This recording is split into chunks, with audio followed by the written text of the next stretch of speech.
오늘 성경 말씀은 고린도전서 1장 26절에서 29절입니다. 예수님이 12명을 제자로 삼으신 것을 보면 평범한 사람들을 부르셔서 특별하게 사용하신 것을 볼 수 있습니다. 그러면 이 시대의 평범한 우리도 이 12제자에 이어 예수님의 제자로 부름받은 사람이라 할 수 있습니다. 그러하기에 지금 우리는 예수님의 제자로 살아가야 할 것입니다. 이 시대의 예수님의 제자로 살아가기 위해서는 먼저 처음 사도의 모습을 아는 것이 중요하다고 봅니다. 그들은 구체적으로 어떤 사람이었으며 그들의 존재가 왜 중요했는지 알아보겠습니다.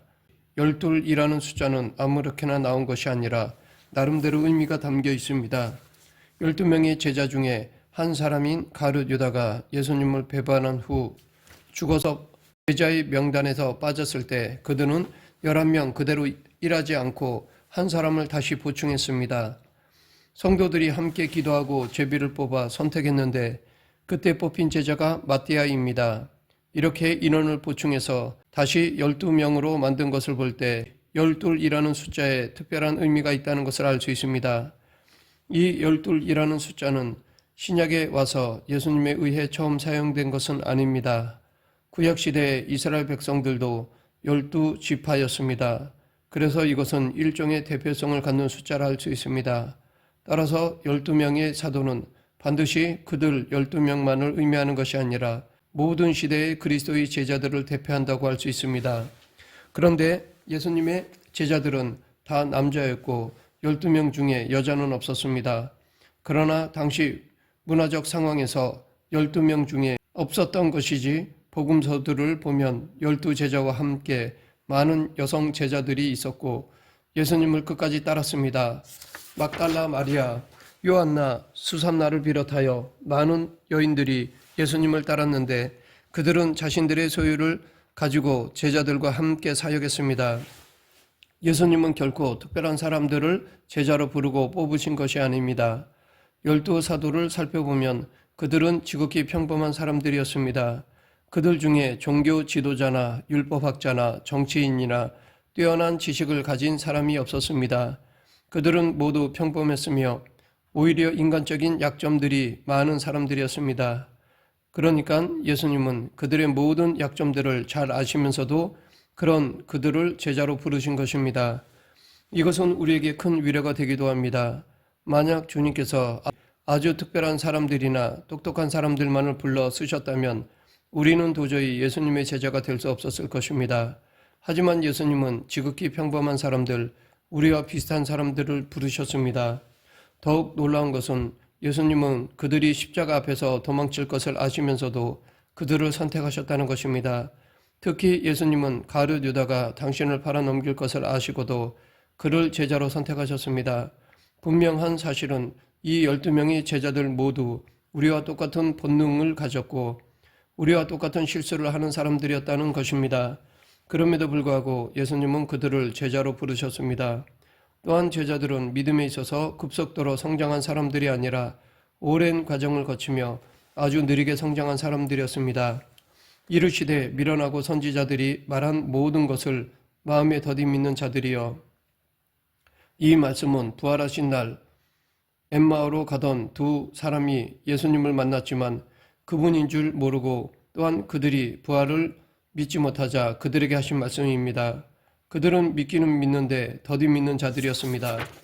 이렇게 그들은 믿음이 아주 천천히 자라갔을 뿐 아니라 때로는 거꾸로 퇴보하기도 했던 사람들이었습니다. 일시적이었지만 결정적인 순간에, 위기 순간에 잠시나마 믿음을 포기했던 이야기들이 성경에 기록되어 있습니다. 그러나 이렇게 된 것은 다 선지자들의 글을 이루려 함이라 하시더라. 이제 제자들이 다 예수를 버리고 도망하니라. 이것이 바로 당시 예수님의 제자들의 실상이었습니다. 실제로 가룟 유다만 배신한 것이 아닙니다. 결정적인 위기 순간이 왔을 때 제자들은 다 예수님을 버리고 도망갔습니다. 그렇게 위기 순간에 예수님을 버리고 도망갔던 사람들인데도 불구하고 예수님은 그런 배신자들을 다시 부르시고 사용하셨습니다. 제자들은 출신 배경도 서로 달랐고 정치적인 성향도 서로 달랐습니다. 예수님의 12제자 중에 셸로딘이 있었습니다. 이는 열심당원을 말하는데 열심당원은 그 당시 이스라엘을 지배하고 있던 로마에 대해 투쟁을 선언하고 저항하던 반정부 혁명 세력이었습니다. 심지어 그들 중에는 시카리라고 해서 칼을 품에 넣고 다니다가 로마 사람이나 그들에게 빌붙어 사는 유대인들을 만나면 푹 찌르고 도망가는 사람들도 있었습니다. 그런가 하면 12명 중에는 로마의 앞잡이로 먹고 살던 제자도 있었는데 바로 세리마테였습니다. 세리는 자기 민족에게 세금을 걷어서 로마에 바치는데 정해진 액수보다 더 걷어서 자기 목으로 챙기던 자들이었습니다. 그래서 유대인들은 세리를 싫어했습니다. 반면 제자들의 출신지를 보면 한 지역에서 가장 많은 제자들이 부르심을 받았습니다. 바로 갈릴리입니다. 갈릴리는 유대인들이 사마리아 못지않게 편하게 여기던 북부 지역입니다. 위에 있는 시리아나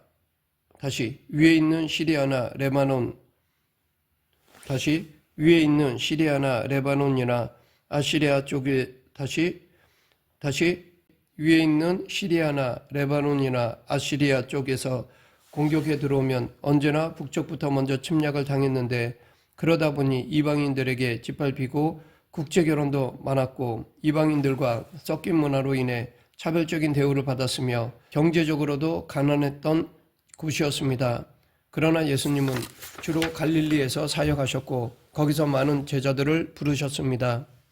예수님의 제자들은 갈릴리 출신이 대부분이고 유다 지역의 최남단에서 부름을 받은 사람은 가룟 유다뿐이었습니다.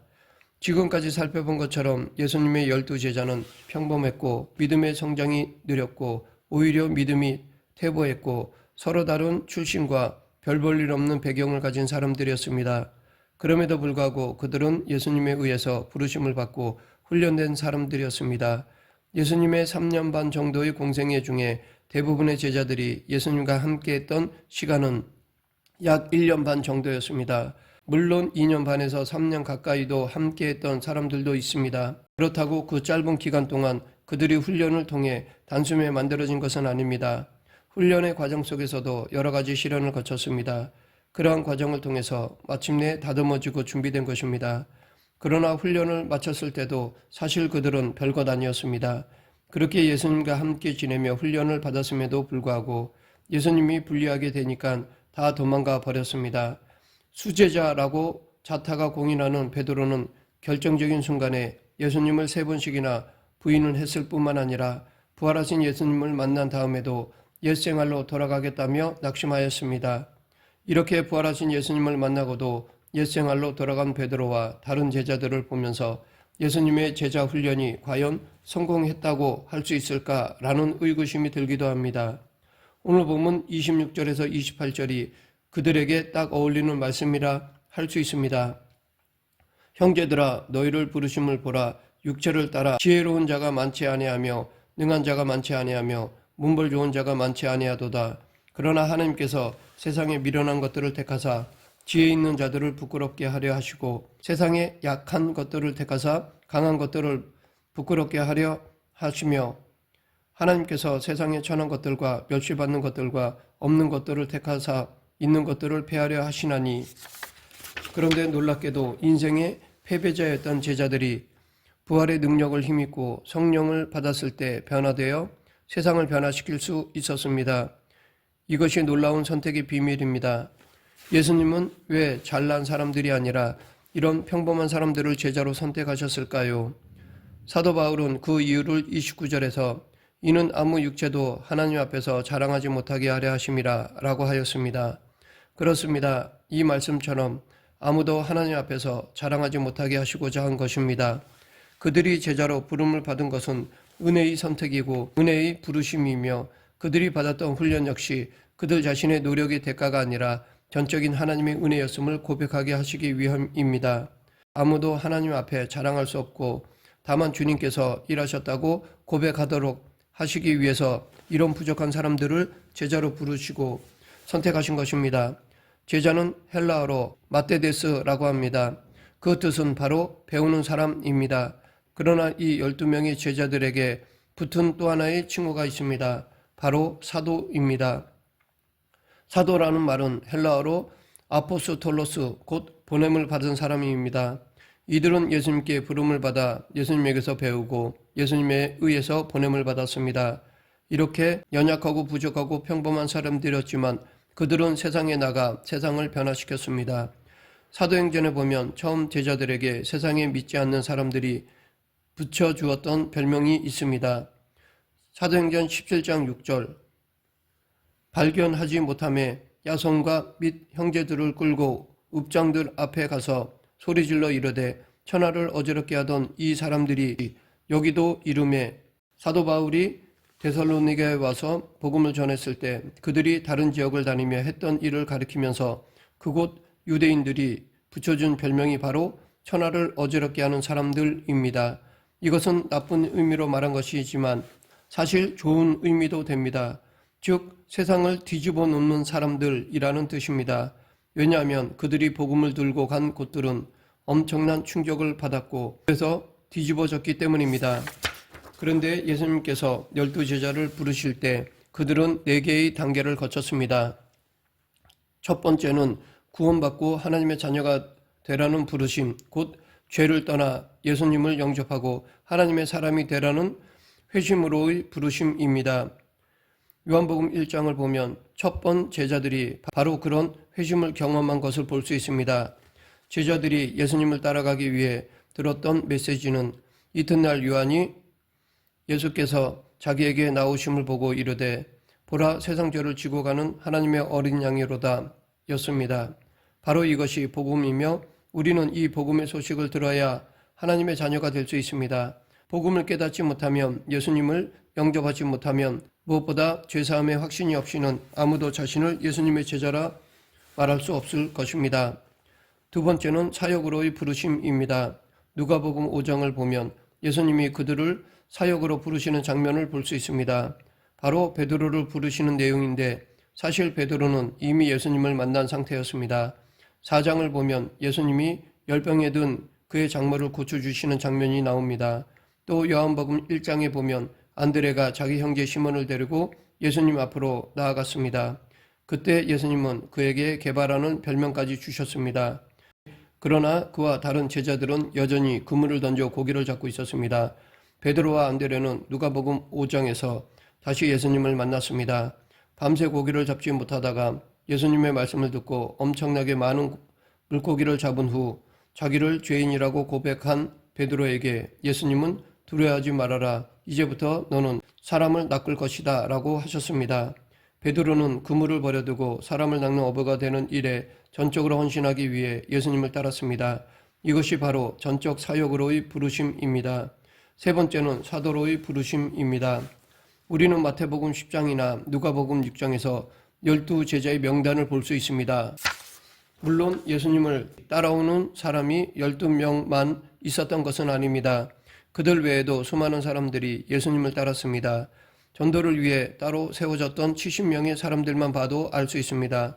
그런데 예수님은 자신을 따라오는 사람들 가운데 12명을 특별하게 부르셨습니다. 예수님은 12명을 부르시고 사도로 삼으셨습니다. 사도들은 초대교회의 핵심 리더들이고 이들을 기초로 초대교회가 세워졌습니다. 네 번째는 순교로의 부르심입니다. 12명의 사도 가운데 한 사람을 제외한 나머지는 모두 순교하였습니다.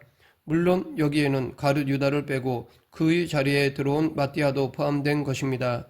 11명은 모두 순교하는데 순교하지 않은 한 사람은 바로 사도 요한입니다. 요한은 약 95세에 이르기까지 오랫동안 살았지만 그렇다고 편하게 살았던 것은 아닙니다. 그는 유배지인 반모섬에서 하나님의 환상과 계시를 접하고 요한계시록을 썼습니다. 그러므로 그는 순교를 안 했어도 모진 고난과 핍박을 받은 살아있는 순교자라 할 수 있습니다. 요한계시록 21장에 보면 예수님이 새하늘과 새 땅에 대한 환상과 새 예루살렘이 하늘에서 내려오는 마지막 천국의 모습을 보여주시는데 바로 이 천국은 12개의 보배로운 기초석 위에 세워진다고 증언하였습니다. 그런데 그 12보석에는 12사도의 이름이 기록되어 있습니다. 또한 사도들은 천국의 기초석일 뿐만 아니라 교회의 기초이기도 합니다. 너희는 사도들과 선지자들의 터 위에 세우심을 입은 자라. 그리스도 예수께서 친히 모퉁이 돌이 되셨느니라. 당시 건물을 지을 때 모퉁이 돌이 가장 중요했습니다. 그것을 중심으로 건물이 세워졌습니다. 또한 이 모퉁이 돌에 연결된 기초석들이 있었습니다. 예수님이 바로 이 모퉁이 돌이십니다. 그리고 그 옆에 붙은 기초석의 역할을 한 것이 바로 구약시대의 선지자들과 신약시대의 사도들이라는 것입니다. 지금의 교회도 이 12사도의 헌신의 기초 위에 세워진 것입니다. 복음을 듣고 예수 그리스도의 제자가 되어서 함께 교회를 이룬 그 터 위에서 세우심을 입었습니다. 그렇다면 우리도 후대를 위해 그러한 기초의 역할을 감당할 수 있어야 할 것입니다. 말씀을 맺겠습니다. 하나님께서는 사람을 택하실 때 세상의 기준과 다릅니다. 하나님은 약하고 낮은 자들도 택하십니다. 그리고 연단하시고 훈련시키셔서 당신의 사명자로 만드셔서 당신의 영광을 비추게 하시고 세상의 죄와 어리석음을 드러내게 하십니다.